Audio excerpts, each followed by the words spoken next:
O ivaiporaense Wesley Fernando Silva tem um hobby bastante inusitado e diferente. Ele se dedica a colecionar plantas carnívoras. Atualmente, sua coleção conta com mais de 200 exemplares, das mais diferentes espécies. Morando em Ivaiporã há 3 anos, ele é natural de Olambra, conhecida como a capital das flores. E foi lá no interior de São Paulo que conheceu esse tipo de planta. Então, na verdade, em Olambra, você meio que já nasce na Cidade das Flores, você já nasce com uma predisposição social a gostar de planta, né? Lá é uma atividade econômica da cidade muito vigente, muito forte ainda. Só que eu sempre fui dos diferentes, nunca gostei de coisa comum, eu não vou ter uma samambaia. Eu fui atrás das plantas carnívoras, eu conheci elas em 2017. Né? De lá para cá eu comecei a cultivar. Com a vinda para Ivaiporã, ele resolveu vender a coleção e trouxe apenas um exemplar, que não resistiu à mudança climática e por alguns anos deixou o hobby um pouco de lado. Mas nesse ano voltou à paixão antiga e já tem 4 vezes mais plantas do que em São Paulo. Minha coleção é focada em Dionésia, que é a famosa Dionésia, a planta da boquinha, né? E os filmes tanto romantizam aí, as pessoas falam, nossa, vai comer meu gato. Não é assim, gente.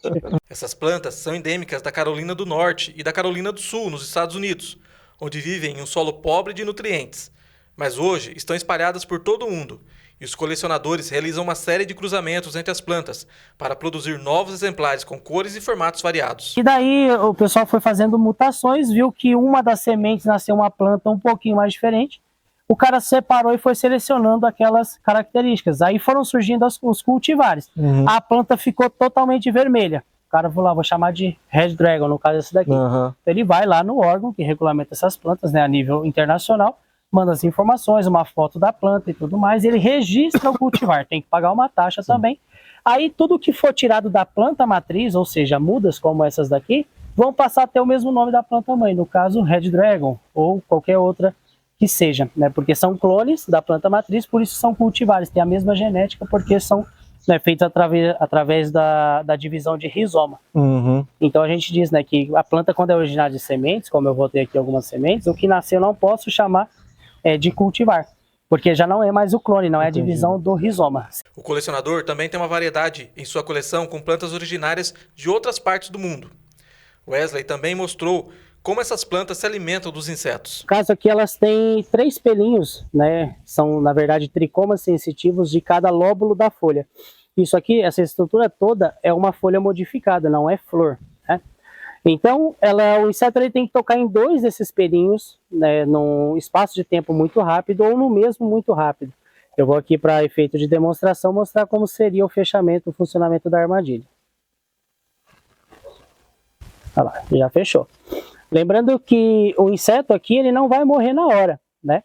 Então ele vai continuar se mexendo e fazendo, dando mais estímulos, mexendo nesses tricomas sensitivos, para fazer com que a planta entenda que tem algo vivo lá dentro se mexendo. Quanto mais ele se mexe, mais ela vai começar a apertar.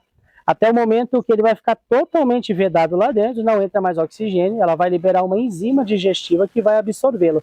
Isso leva, em média, mais ou menos uns 10 dias, depende muito do tamanho da planta e do tamanho da presa. As plantas carnívoras têm capacidade de fazer a fotossíntese como qualquer outro vegetal, mas por serem endêmicas de áreas com baixa quantidade de nutrientes, ao longo de sua evolução, elas foram conseguindo criar mecanismos para complementar sua alimentação com insetos e outros organismos vivos. Mas elas desenvolveram essa questão de, né, pegar o alimento justamente por viverem em substrato pobre, então elas possuem sim a capacidade de fazer fotossíntese, mas elas complementam a alimentação com a captura de presas, principalmente, né, os insetos. E quanto mais disponibilidade de inseto, melhor para ela, mais ela se desenvolve. Exatamente. Quanto mais ela come, mais ela vai crescer, como se fosse um adubo, né? Ela se alimenta.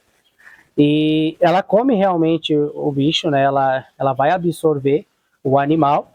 E quanto mais ela come, mais ela cresce e vai ficar cada vez maior. O colecionador sabe que seu hobby é diferente.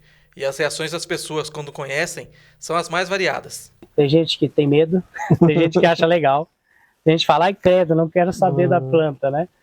Mas as reações são diversas, depende do gosto, né, de cada pessoa. Tem gente que acha muito interessante, tem gente que tem medo, tem gente que eu peço para seguir o perfil e fala, não, credo, não quero saber, não quero saber dessas plantas. E alguma delas é tóxica? Você tem que ter algum cuidado de manipular? Em geral, para o ser humano não tem risco nenhum? Não, nenhuma delas tem risco algum para o ser humano, né? A pessoa fala, é carnívoro, então não vou nem encostar, não vou colocar o dedo, acho que a planta vai morder o dedo, vai arrancar o dedo fora. Não é assim que acontece, gente. Elas são sim mortais, elas são sim carnívoras, mas para os insetos. Os interessados em saber mais sobre plantas carnívoras podem acessar o perfil no Instagram e entrar em contato para esclarecer dúvidas, conhecer mais sobre as plantas carnívoras ou mesmo adquirir alguns exemplares. De cultivadores, né, amigos meus. Que estão lá em São Paulo, basicamente. Isso, estão em São Paulo, estão na verdade no Brasil inteiro. Mas hoje, basicamente, a gente troca muita planta, né? A gente adquire muita planta que às vezes a gente não tem, algum nosso outro amigo possa ter lá disponibilidade.